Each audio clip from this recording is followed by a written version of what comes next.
మీ business ఏదైనా మీ ఊర్లో promotion చేయాలంటే అది సుమన్ టీవీతోనే సాధ్యం. ఇప్పుడే సంప్రదించండి.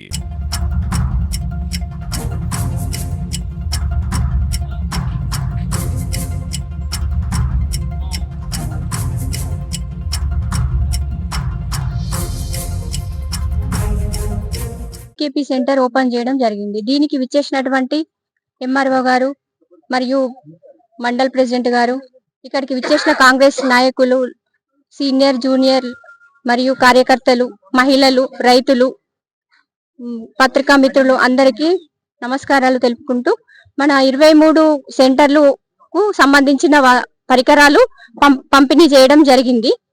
దీన్ని మన రైతులందరూ సద్వినియోగం చేసుకొని వడ్లను ఏ గ్రేడు బి గ్రేడుగా విభజించి సరి అయిన మద్దతు ధర తీసుకోవాలి. మరియు సన్న వడ్లకు 500 బోనస్ కూడా ఉంది.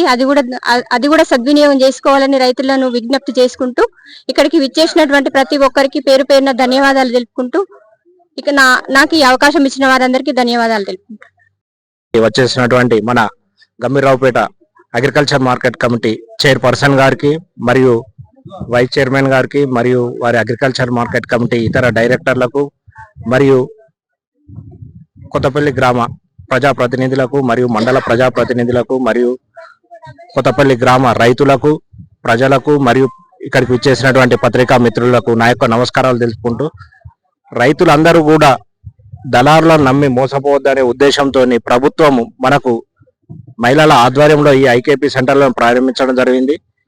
ఇట్టి ఐకేపీ సెంటర్లలో కూడా మీకు ప్రభుత్వ మద్దతు ధర లభించే విధంగా ఉంటుంది. బయట మీరు అమ్ముకుంటే తక్కువ ధరకు కొంటారు. కాబట్టి మీరు రైతులు ఎవరు కూడా నష్టపోవద్దనే ఉద్దేశంతోనే ఈ ఐకేపీ సెంటర్లను ప్రారంభించినందున రైతులందరూ కూడా మీ యొక్క ధాన్యాన్ని ఇట్టి సెంటర్లకే తీసుకొచ్చి ఇక్కడ మద్దతు ధర పొందాలని కోరుకుంటున్నాను. అదేవిధంగా సన్నవడ్లు ఎవరైనా పెట్టినట్టయితే సన్నవడ్లకు కూడా ప్రభుత్వం 500 రూపాయలు బోనస్ ఇవ్వడం జరుగుతుంది. మీరు ఎవరైనా పెట్టినట్టుంటే మీరు మా ఈ సన్నవడ్లు ఈ రకానికి చెందినవి అని చెప్పని మీరు ఈ సెంటర్లో రాయించుకొని మీరు ఆ యొక్క మద్దతు ధరను కూడా పొందాలని రైతులందరికీ తెలుపుతున్నాను. అదేవిధంగా మీరు ఎందుకంటే నాణ్యత క్రమంగా తీసుకొస్తేనే మీకు మద్దతు ధర వస్తుంది. మీకు అదేవిధంగా ప్రతి బ్యాగ్ కూడా మీరు తూకం కూడా, ఎందుకంటే అనుమానాలు ఉన్నాయి చాలా మందికి, ఎందుకంటే ఒక్కొక్క సెంటర్లో ఒక్కొక్క రకంగా పెడుతున్నారు అని చెప్పేసి. మీరు నాణ్యత క్రమంగా తీసుకొస్తే మాత్రం 40 కిలోల 600 కిలోలు జోకడం జరుగుతుంది. ఒక బస్తాకు నెట్ 400 కిలోలు 40 కిలోలు ప్లస్ బస్తా కింద 600 గ్రాములు మాత్రమే జోకడం జరుగుతుంది. కాబట్టి 40 కిలోల 600 గ్రాములు మాత్రమే పెట్టడం జరుగుతుంది. ఎక్కడైనా ఏమైనా అవకతవకలు ఉంటే మా దృష్టికి తీసుకొస్తే మేము వెంటనే స్పందించి మీకు ఎలాంటి అన్యాయం కానీ అక్రమం కానీ జరగకుండా చూసుకుంటామని తెలియజేస్తున్నాను. నాకు ఇటు అవకాశం ఇచ్చిన ప్రతి ఒక్కరికి నా యొక్క ధన్యవాదాలు తెలుపుతున్నాను. ఈ రోజు గంభీరావుపేట మండల కేంద్రంలో కొనుగోలు కేంద్రం ఏర్పాటు చేయడం జరిగింది. అందులో ప్రోటోకాల్ ప్రకారం స్థానిక ఎమ్మెల్యే ఫోటో పెట్టలేదని చెప్పి మా నాయకులు అడిగినందుకు అహంకారంతో కాంగ్రెస్ నాయకులు దౌర్జన్యం చేసినారు. వారిని అడుగుతా ఉన్నాం, మీరు ప్రోటోకాల్ ప్రకారం ఫోటో పెట్టలేదు అన్నందుకే ఇంత దౌర్జన్యం చేస్తా ఉన్నారు. ఈ రోజు అన్యాయంగా అక్రమంగా దౌర్జన్యం చేస్తా ఉన్నాడు. చంపుమని అంటా ఉన్నాడు. మా నాయకులకు ప్రాణభయం ఉంది, అందుకనే నేను ఇక్కడ కంప్లైంట్ చేయడం జరిగింది. తప్పకుండా ఒకటే చెప్తా ఉన్నాం, ఖబర్దార్ దౌర్జన్యం చేస్తే మేము ఎవరం కూడా వదిలిపెట్టాం. ఎంత దూరమైనా వస్తాం, తరిమి కొడతామని చెప్తా ఉన్నాం. మీ దౌర్జన్యాన్ని ఇంకా ప్రజలు సాధించరు, మా నాయకులు సాధించరు.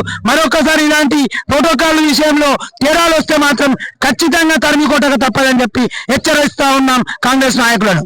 ఈ రోజు గంభీరపేటలో జరిగిన ఘటన ఏఎంసీ చైర్మన్ ఒక ప్రభుత్వ ఫోటోకాల్ ప్రోగ్రాం, రైతులకు సంబంధించిన ప్రోగ్రాం. ఏం సంబంధం ఉందయా మీకు? మీరు చేసినప్పుడు మేము వచ్చినామా? సిగ్గు ఉండాలి మీకు, ఏమన్నా అచ్చటానికి కూడా లేకుంటే దీనికి ఏమన్నా తలకాయ ఉందా? ఏమన్నా పని చేస్తుందా మీకు తలకాయ? ఓడిపోతే ఓడిపోయినామని ఒప్పుకోరు. ఇంతవరకు ఎందుకయా మీ భ్రమలో ఉన్నారు? ఏబా వచ్చే పులి వస్తే బోర్డులు తయారున్నాయి, అలా వేసి పారేస్తారు అలా. ఎందుకంటే ఇప్పటికైనా బుద్ధి తెచ్చుకోరి, ఓడిపోయినా అని ఒప్పుకోర్రి ప్రభుత్వానికి మీద. ఎందుకంటే కాంగ్రెస్ పార్టీ సముద్రం పార్టీ, కాంగ్రెస్ పార్టీ అంటేనే సముద్రం. కాంగ్రెస్ పార్టీ శ్రేణులు సైలెన్స్ ఉంటారు. కదిలి వచ్చిందంటే ఒక సముద్రం లెక్క వస్తారు. ఆ సముద్రంలో మీరు ఎక్కడ కాట కలిసిపోతారో తెలియదు. కాబట్టి మిత్రులారా, మీ అందరికీ చెప్తున్నాం, సమయం పాటించుడి. ప్రభుత్వ పథకాలకు ఎట్లయినా మీరు సపోర్ట్ చేయండి. ఎందుకంటే కాంగ్రెస్ పార్టీ అంటేనే ప్రజల పార్టీ. ఇవాళ మా రేవంత్ రెడ్డి గారు వచ్చినప్పటి నుంచి ఇక రైతులు ప్రజలు మీరు చేసిన కుంభకోణాలు, మీరు చేసిన సర్వనాశనం చేసిన రాష్ట్రానికి చేయడానికి ఇప్పుడు జమ చేసినా కూడా అయితలేదు. మీరు చేసిన మీ కుప్పల అప్పులకు, మీరు చేసిన దౌర్జన్యాలకు, మీరు చేసిన గుండాయిజంకు, మీరు చేసిన దోపిడికి ఇవాళ ఎంత జమ చేసినా కూడా జమ అయితలేదు. లక్షల కోట్ల అప్పు పెట్టి పోయారు. సిగ్గు లేదు, దాని మీద మాట్లాడడానికి హక్కు లేదు. మీరు మాట్లాడరాదు.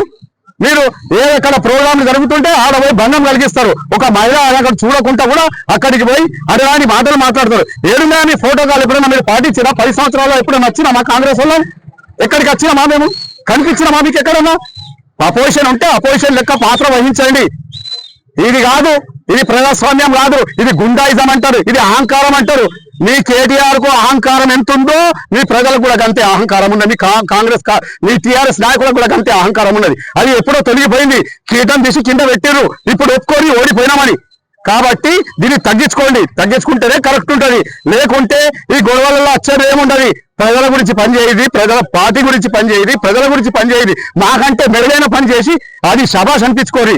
కానీ ఇదేనా పోయి ప్రోగ్రాంల కాలకు గొడవలు పెట్టుడు, అది లేదు ఇది లేదని ఏదో పాటించిండే. ఇంకా రోజు వచ్చినప్పుడు 10 మాటలతో 10 మాటలు మాకు కూర్చుని పెట్టి తీసుకొచ్చి మర్చిపోయారు. మీకు ఆనాడు ఏం హక్కు ఉండని తీసుకొచ్చి కూర్చుని పెట్టి లోపల మీ మంత్రి మీకు కూర్చొని పెట్టాలా? రోజు తీసుకొచ్చి లోపల కూర్చొని పెట్టాలా? మరి రోజు మరి పొన్నం ప్రభాకర్ వస్తాడు, ఆర్సీని అనస్తాడు, మీకు తీసుకొని పొక్కల కూర్చొని పెట్టాలా? దాన్ని గ్రహించండి. ఎందుకంటే కాంగ్రెస్ పార్టీ ప్రజల పార్టీ. కాంగ్రెస్ కు ఒక డిసిప్లిన్ ఉన్నది, కాంగ్రెస్ కు ఒక విధానం విధి ఉన్నది. కాబట్టి దయచేసి ఈ గొడవలకు తాయి కాకుండా కలిసిమెలిసి పనిచేయండి. ప్రభుత్వ పథకాలకు సహకరించండి. ఇటువంటి గొడవలు పడితే మరి ఊరుకుంటే ఏం లేదు. ఇప్పుడు మీకు చెప్పారు, మా వాళ్ళు ఎట్లా చెప్తున్నారో తెలుసు, ఇప్పుడు ఎట్లా మాట్లాడుతున్నారో తెలుసు. ఎందుకంటే ఓపిక నచ్చిస్తే ఎవ్వరికి ఇడిచిపెట్టారు లేదని ఈ మనవి చేసుకుంటూ అందరు కార్యకర్తలకు కూడా మా వాళ్ళకి అందరికీ ధన్యవాదాలు తెలుపుతున్నాను. మరి జిల్లా నాయకులకు అందరికీ కూడా ధన్యవాదాలు తెలుపుతున్నాను. ఈరోజు మన గంభీరపేట మండలంలోని ఐకేపీ సెంటర్ ఓపెన్ చేస్తుండగా మా మహిళలు మరియు మా గ్రామస్తులు, రైతులు, ప్రభుత్వ ఉద్యోగులు మరియు మా చైర్మన్లు, వైస్ చైర్మన్లు ఇంతమంది ఉండగా మన బీఆర్ఎస్ నాయకులు ఇద్దరు వచ్చి మన బ్యానర్లు తెంపివేయడము, మీరు ఎట్లా చేస్తారు ఇక్కడ ప్రోగ్రాం, మరియు ఈ నానా బూతులు గలీజ్గా ఇక మళ్ళీ వాళ్ళు చెప్పరాని మాటలు మాట్లాడడం, ఆడవాళ్ళు ఉన్నారని కూడా చూడకుండా ఇష్టం వచ్చినట్లు మాట్లాడడం, మేము ఎన్ని చెప్పినా కూడా వినిపించుకోకుండా మీదికి రావడం, మీ సంగతి చూస్తాం, అది అట్లా ఇష్టం వచ్చినట్టు మాట్లాడేది. ఇట్లా మాట్లాడడం అంటే వాళ్ళకి ఏ రకంగా న్యాయం అనిపిస్తుంది? అట్లా ఆడవాళ్ళు ఉన్నారని కూడా తెలియలేదా? వాళ్ళ కళ్ళు అనిపిస్తలేవా? ఆడవాళ్ళు ఉన్నారు, ఏం మాట మాట్లాడాలి, ఏం మాట్లాడద్దు అని కూడా వాళ్ళకి తెలుస్తలేదు. మేము 10 సంవత్సరాలు పాలించడం అంటారు. మీ 10 సంవత్సరాల పాలనలో ఇదే చెప్పిండ్రా మీకు?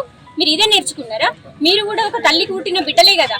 మగవాళ్ళంటే ఎక్కడ మొగుల మీద నుండి ఊడిపడ్డారా? మీరు బీఆర్ఎస్ వాళ్ళు అయితే మీకు తెలియదా? తల్లి చెల్లి ఆడవాళ్ళు ఉన్నప్పుడు ఎట్లా మాట్లాడాలనేది తెలివి లేదా? ఇంతనన్నా బీఆర్ఎస్ వాళ్ళే ఇట్లా మాట్లాడతారా? ఇది పద్ధతినా? మాకు కూడా మాట్లాడొస్తుంది. మేము మాట్లాడితే మీరు ఎక్కడ ఉంటారు? మళ్ళీ తిరిగి మీరు అన్నయ్య మేమంటే అది కూడా తెలుసుకొని ఆడవాళ్ళ ముందు ఎట్లా మాట్లాడాలి, మనుషులుగా పుట్టినప్పుడు మనుషులాగా మాట్లాడాలి. ఇష్టం వచ్చినట్టు మాట్లాడదు.